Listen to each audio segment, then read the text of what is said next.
There is a specific sound that a security badge makes when it is rejected. It is a harsh, dissonant buzz that feels like a slap in the face, especially when you have been swiping into the same building for 40 years. I stood there in the lobby of Miller Logistics, my hand hovering near the sensor, waiting for the familiar green light and the satisfying click of the lock disengaging. Instead, I got that angry red flash. I frowned, thinking it was just a glitch. Maybe the system was updating. Maybe the magnet in my purse had demagnetized the strip. I wiped the card on my blazer, took a breath and tried again. Buzz. Red light. Access denied. I looked up at the receptionist, a sweet girl named Sarah who I had hired myself 3 years ago. She was typing furiously, her eyes glued to her screen, refusing to make eye contact with me. That was my first clue that this was not a technical error. Sarah always greeted me. She usually had a story ready about her cat or a question about my garden. Today she looked like she was trying to disappear into her ergonomic chair. I felt a cold prickle of unease crawl up my spine. It was Tuesday. We had the monthly stakeholders meeting at 9 in the morning sharp. I was 10 minutes early as I always was, carrying the quarterly reports I had spent the entire weekend reviewing. Before I tell you what happened next, I want to know who is hanging out with me today. Pause the video for a second and drop a comment down below telling me what time it is where you are and what city you are watching from. I love seeing how global our little community is becoming, so let me know in the comments section right now. Okay, back to the lobby. I walked over to the reception desk. Sarah finally looked up and her face was pale. She looked like she had been caught stealing office supplies. I asked her gently what was going on with the security system and why my badge wasn't working.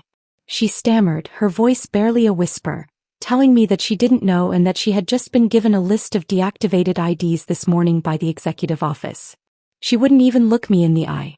I didn't push her. I knew it wasn't her fault. I turned my head toward the glass walls of the main conference room. The conference room at Miller Logistics is a fishbowl. My late husband, Robert, and I designed it that way on purpose. We wanted transparency. We wanted the employees to see that we were working just as hard as they were. But today that transparency was my enemy. Through the glass I saw them. My 2 nephews, Tyler and Josh. They were sitting at the head of the mahogany table, the very table Robert and I had picked out at an estate sale in the 80s. They were leaning back in their chairs, laughing. Tyler was wearing a suit that probably cost more than my first car, and Josh was spinning a gold pen in his fingers.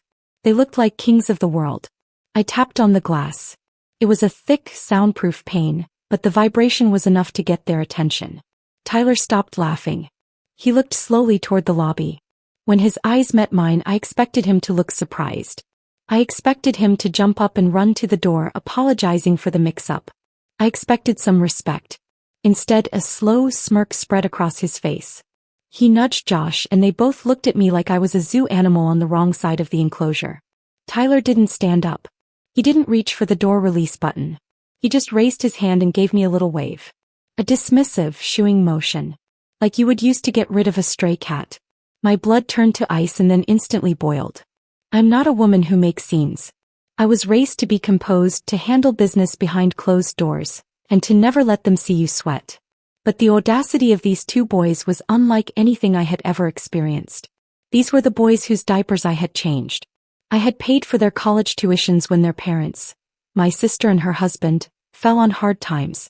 I had given them their first jobs in the warehouse so they would learn the business from the ground up. And now they were locking me out of the building I owned. I walked back to the security turnstile. Jerry, the security guard, was standing there. Jerry was a Vietnam vet, a man of few words but immense loyalty. He looked miserable. He told me he was sorry, Mrs. Miller. He told me he had strict orders from Mr. Tyler and Mr. Josh. If he let me in, he would lose his pension. He actually had tears in his eyes. I put a hand on his arm and told him it was okay. I wasn't going to force him to choose between his livelihood and my dignity. I knew exactly what was happening. This wasn't an accident. This was a coup. I looked back at the conference room one last time. Tyler was now standing, addressing the other board members, people I had worked with for decades. I could see him gesturing wildly, pointing at charts, looking every bit the modern CEO. He probably thought he had won. He probably thought that by deactivating a piece of plastic he had erased 40 years of my blood, sweat, and tears. He thought that because I was an older woman who preferred paper ledgers to cloud spreadsheets I was weak. He thought I would just go home, knit a scarf and fade away. I stood there for a solid minute just memorizing the image of them laughing. I wanted to burn it into my brain. I wanted to remember exactly how smug they looked, because I knew that memory would be the fuel I needed for what was coming next. I wasn't sad anymore. The shock had worn off, replaced by a cold, hard clarity. They wanted a fight. They wanted to play big business games. Fine. They had no idea who they were dealing with. I adjusted my handbag, gave a polite nod to Sarah and Jerry, and walked out the revolving doors. The cool morning air hit my face, and for the first time that morning I smiled. It wasn't a happy smile. It was the smile of a woman who knew where the bodies were buried. I sat in my car in the parking lot for a long time before I finally turned the key. My hands were gripping the steering wheel so hard that my knuckles had turned white. It wasn't the anger that was keeping me there, though. It was the memories. Looking up at that gleaming steel and glass building, I didn't see the corporate headquarters that Tyler and Josh were so proud of. I saw the ghost of the old cinder block garage that used to stand on this exact lot. I saw the grease stains on the concrete and smelled the mixture of stale coffee and diesel fuel that had been the perfume of my 30s. Miller Logistics wasn't just a company to me. It was a marriage. It was a life.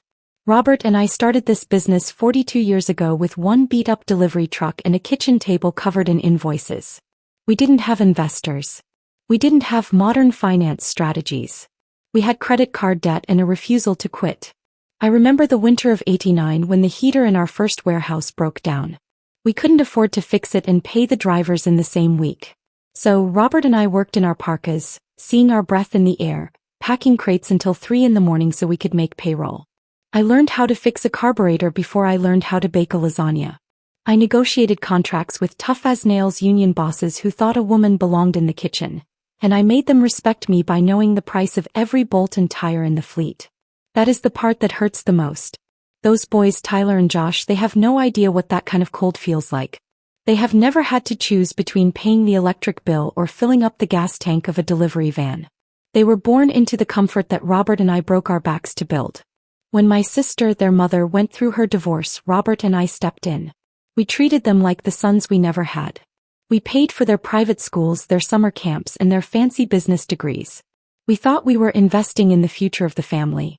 We thought we were raising successors who would understand the value of hard work. I remember when Tyler first came to work for us. He was 22, fresh out of college, wearing a suit that cost more than my first 3 cars combined. He walked into the warehouse and immediately started complaining about the noise. He didn't want to learn the shipping routes. He didn't want to know the drivers' names. He wanted to sit in the air conditioning and play with the spreadsheets. He wanted to optimize things. I tried to teach him. I tried to show him that this business is about relationships, not just numbers. You take care of your drivers, they take care of you. You deliver on time, even if it means driving the truck yourself, which Robert did many times. But Tyler and Josh just rolled their eyes. To them, I was just Aunt Evelyn, the relic. They looked at my paper ledgers and my insistence on handshake deals as outdated quaintness. They didn't see that those ledgers were accurate to the penny, or that those handshakes were backed by 40 years of integrity. They started using buzzwords I didn't care about, talking about synergy and lean operation models. They treated the company like a machine to extract cash from, not a living thing that needed to be nurtured. Robert saw it before he passed. I remember the last conversation we had about the business, sitting on our back porch just a few months before he died. He looked tired. He told me he was worried the boys didn't have the heart for it. He said they liked the title of owner, but they didn't like the weight of the responsibility. I told him not to worry. I told him I would guide them. I promised him I would keep the ship steering straight. And for 5 years since his funeral, that is exactly what I did. I cleaned up their messes. When Josh insulted a major client, I was the one who flew to Chicago with a gift basket and a sincere apology to save the account. When Tyler overextended our credit to buy a fleet of trucks we didn't need, I was the one who moved funds around to keep the bank from calling the loan. I was the safety net. I was the fixer. And now they had cut the net. They thought they didn't need me anymore because the company was profitable. They didn't realize it was profitable because I was there, quietly stopping them from driving it off a cliff every other Tuesday. They saw my caution as an obstacle to their explosive growth. They called me a bottleneck. I finally started the car and pulled out of the lot, watching the building shrink in my rearview mirror. I drove home to the house Robert and I had bought 20 years ago. It was a big house, too big for one person really, but it was filled with our life.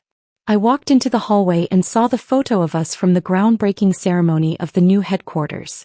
Robert was holding a shovel, beaming, and I was laughing at something he had just whispered to me. We looked like a team. We were invincible.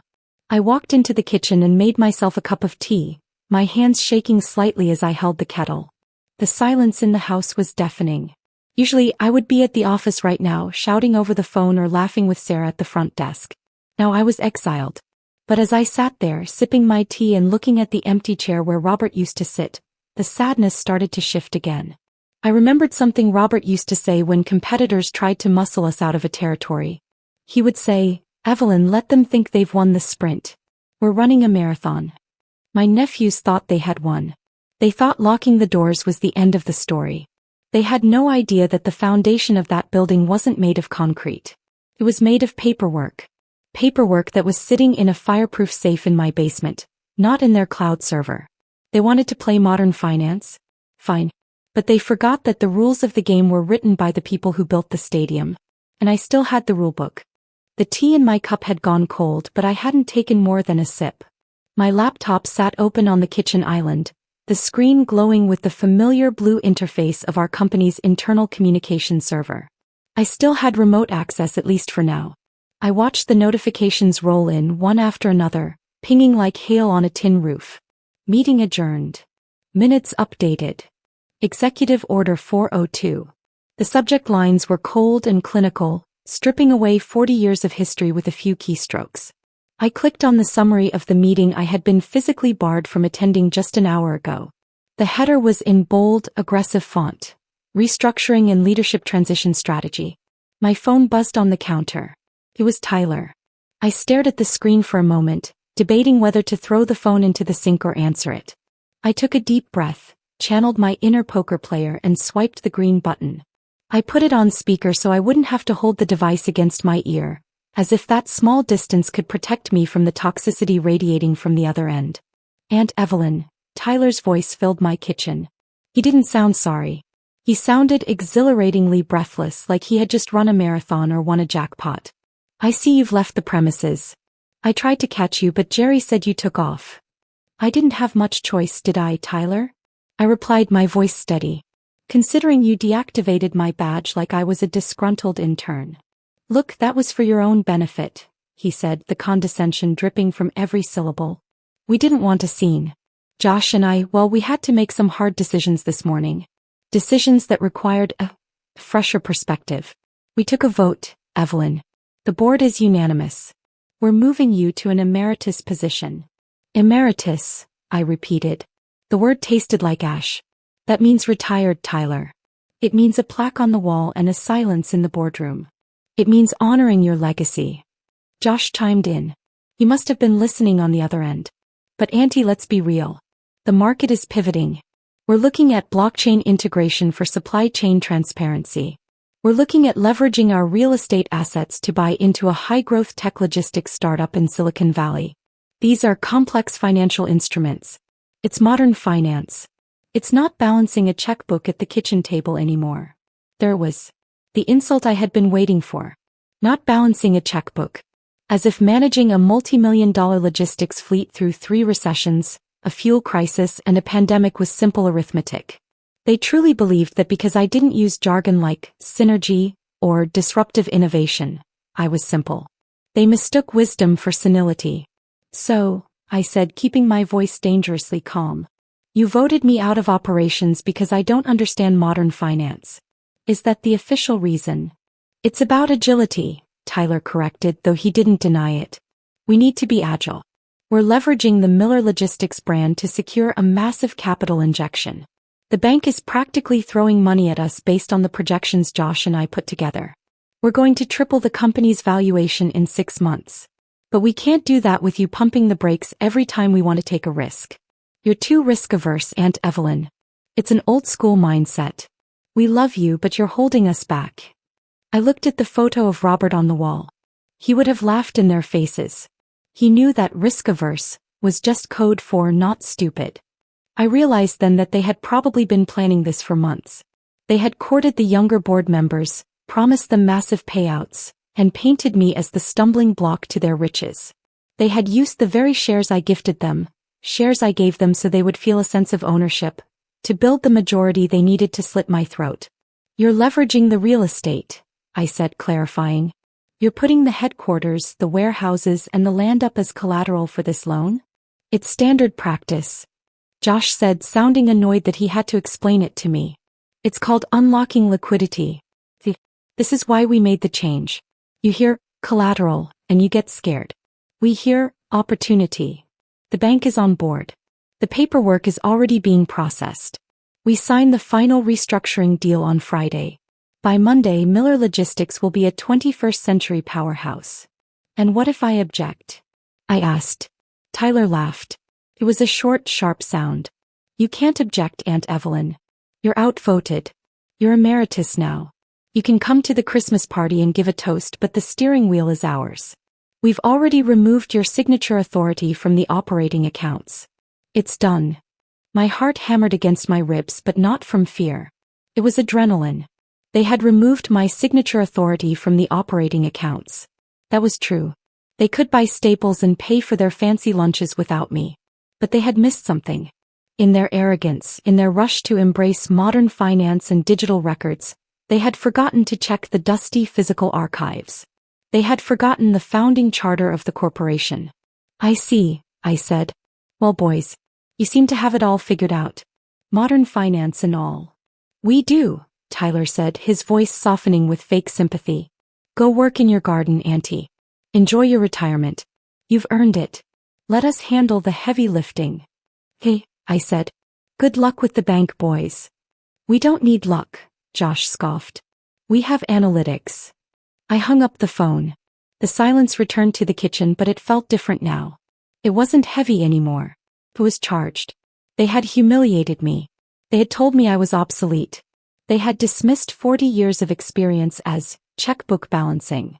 They thought they had stripped me of all my power because they controlled the digital dashboard. I stood up and walked to the basement door. I didn't need a badge to get in there. I walked down the wooden stairs to the large fireproof safe that sat in the corner, behind the stacks of old Christmas decorations. I spun the dial, left to Robert's birth year, right to our anniversary, left to the year we bought our first truck. The heavy steel door swung open with a groan. Inside there were stacks of bonds, deeds, and a thick leather-bound binder. I pulled the binder out and blew a layer of dust off the cover. Inside was the original incorporation agreement of Miller Logistics, dated 42 years ago. I flipped to page 15, the section regarding asset liquidation and structural debt.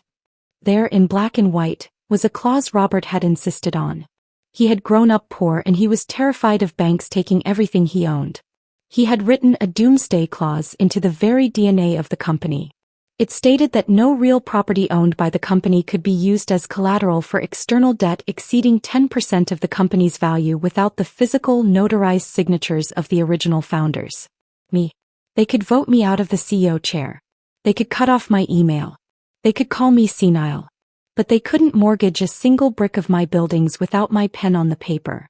And they were about to find out that modern finance still had to bow down to old-fashioned contract law.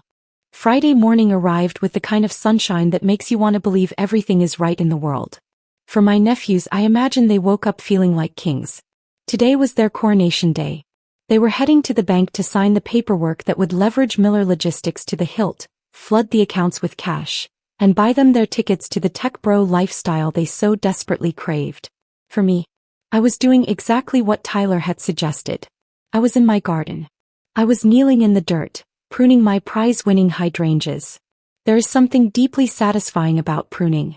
You look for the dead weight, the branches that are sucking the life out of the plant without producing any blooms, and snip. You cut them off so the rest of the organism can thrive. I was humming a little tune, wiping soil off my gloves, when the phone inside the house started ringing. I ignored it. I had left my mobile on the kitchen counter on purpose. I heard it stop. Then 3 seconds later it started again. Then it stopped. Then it started again. It was relentless. It was the sonic equivalent of a toddler tugging on your skirt. I took my time.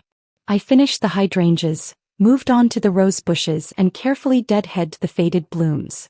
By the time I finally walked into the kitchen 30 minutes later, My phone screen was lit up with 47 missed calls and 22 text messages. Tyler. Gosh. Tyler again. Josh again. Then a number I recognized, the direct line to the main branch of First National Bank. I washed my hands slowly, scrubbing the dirt from under my fingernails. I made myself a glass of iced water. Then I sat down on a stool and watched the phone light up again. It was Tyler. I let it ring 4 times before I swiped answer. Hello. I said, my voice breezy and light. Oh, Tyler. I was just in the garden. You were right, the fresh air is wonderful for the soul. Aunt Evelyn. Tyler screamed. He wasn't using his CEO voice. He sounded like he was 12 years old and had just broken a window.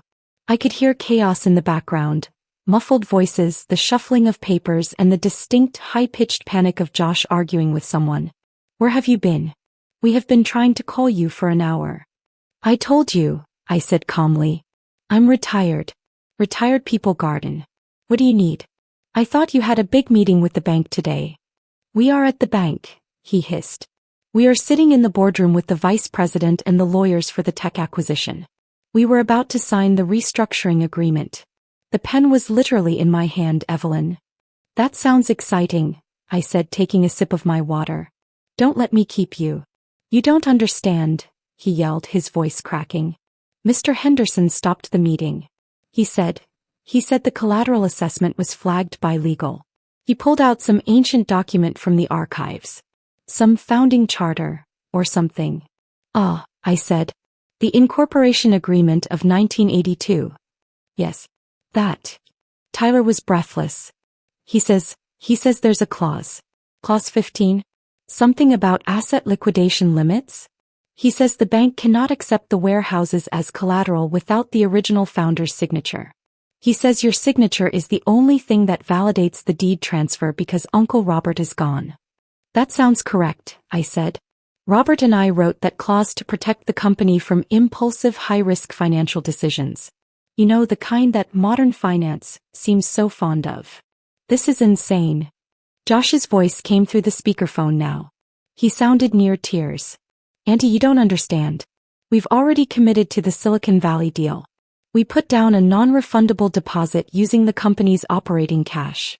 If we don't fund the rest of the deal by 5 p.m. today, we lose the deposit. We lose the deal. We might bankrupt the company's cash flow for the next 2 quarters. I let that sink in. They hadn't just planned to leverage the buildings. They had already gambled the liquid cash on the assumption that the loan was a done deal. They had bet the farm before they owned the deed.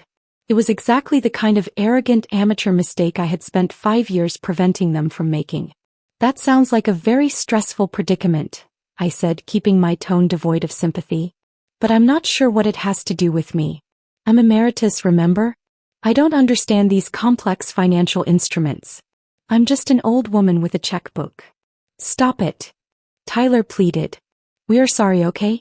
We are sorry we locked you out. We are sorry about the badge. But you have to come down here. Mr. Henderson says if you don't walk through that door and sign this waiver, the deal is dead. The bank is pulling the offer. Mr. Henderson is a stickler for the rules, I mused. I always liked him. Aunt Evelyn, please, Tyler's voice dropped to a whisper. I could imagine him hunched over the table, shielding the phone from the bankers who were likely watching him with growing skepticism. If you don't sign this, Josh and we're finished. The board will fire us for gross negligence if we lose that deposit. We'll be ruined. You want me to come down there? I asked. Yes. No. I'll send an Uber. I'll send a limo. Just get here. No need for a limo, I said. I still have my car. The one I paid for with cash. I paused for a long moment. I could hear them breathing on the other end, terrified that I was going to say no. I'll come, I said finally. Oh, thank God, Tyler exhaled. Thank you, Auntie. We have the papers ready. Just a quick signature and we can all celebrate. We'll give you a seat back on the board. An honorary seat. I said I'll come, I interrupted, my voice sharpening to a razor's edge. I didn't say I'll sign. I'll be there in 20 minutes. And tell Mr. Henderson to have a fresh pot of coffee ready. I like it black. I hung up the phone before they could respond. I stood up and walked to the hallway mirror. I wasn't going to wear my gardening clothes.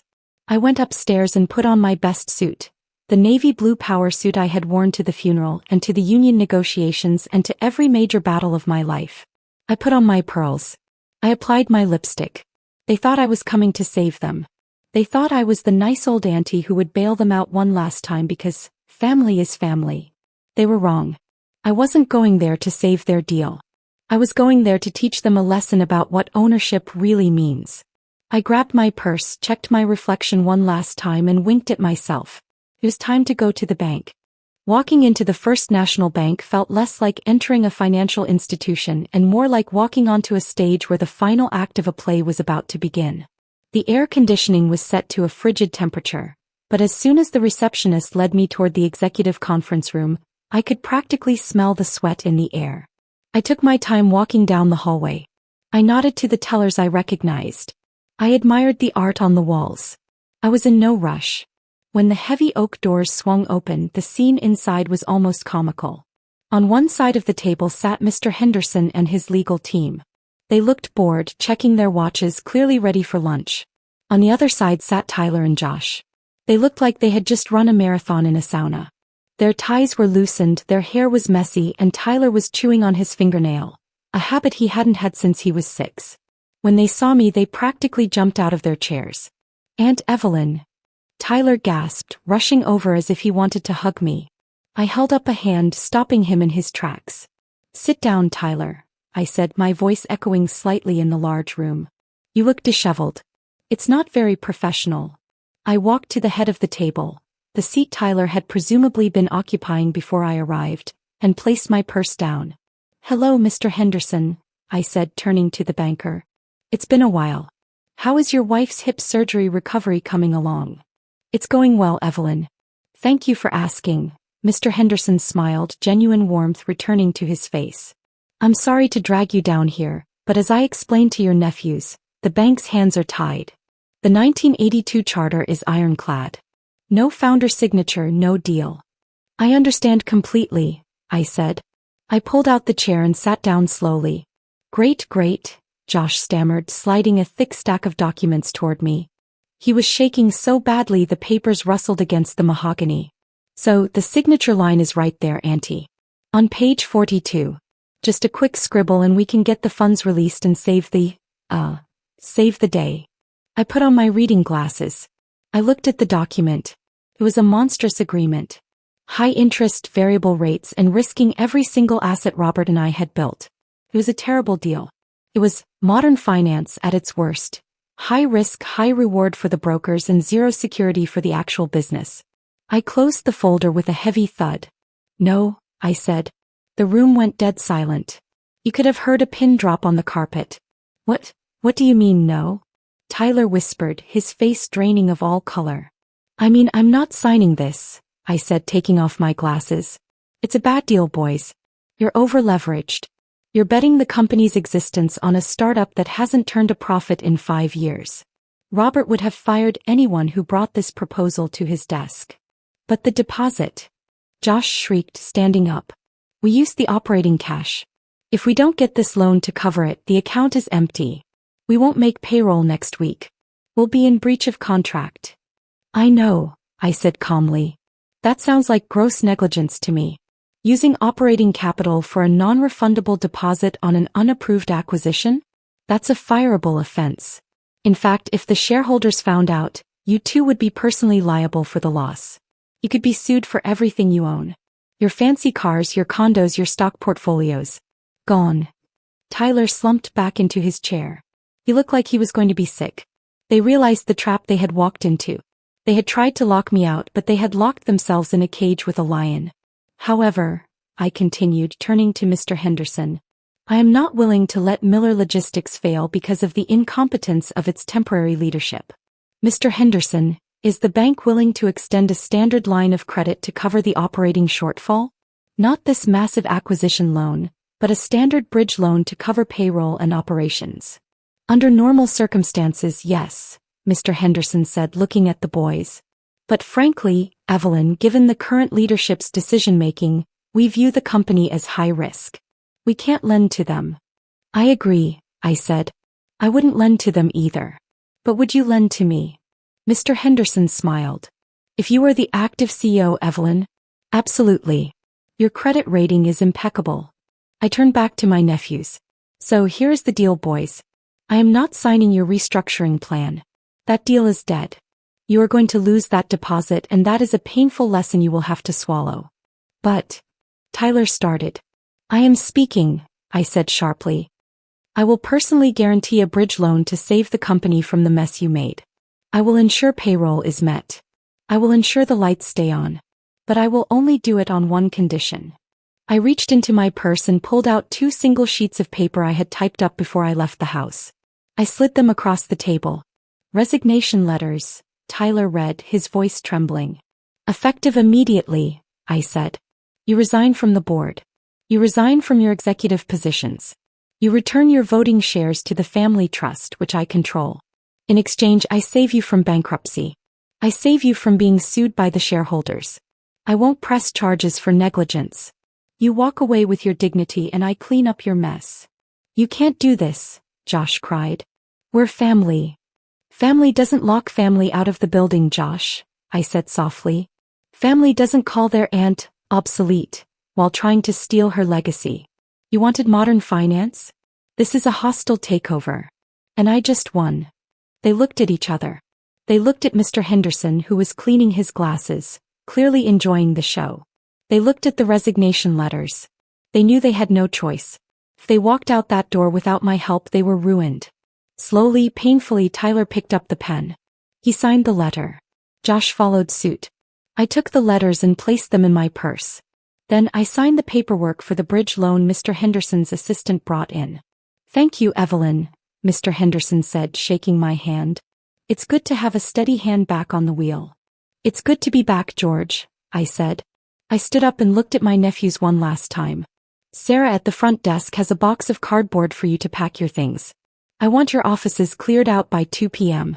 And boys, leave your security badges on the desk. You won't need them anymore. I walked out of the bank and into the bright afternoon sun. I checked my phone. I had an email from the security company. My access had been restored. I got into my car, drove back to Miller Logistics and swiped my badge. Beep. Green light. I walked past the conference room where they had laughed at me just hours before. It was empty now. I walked into my old office, sat down in my chair and looked at the photo of Robert. We're still running the marathon, honey, I whispered.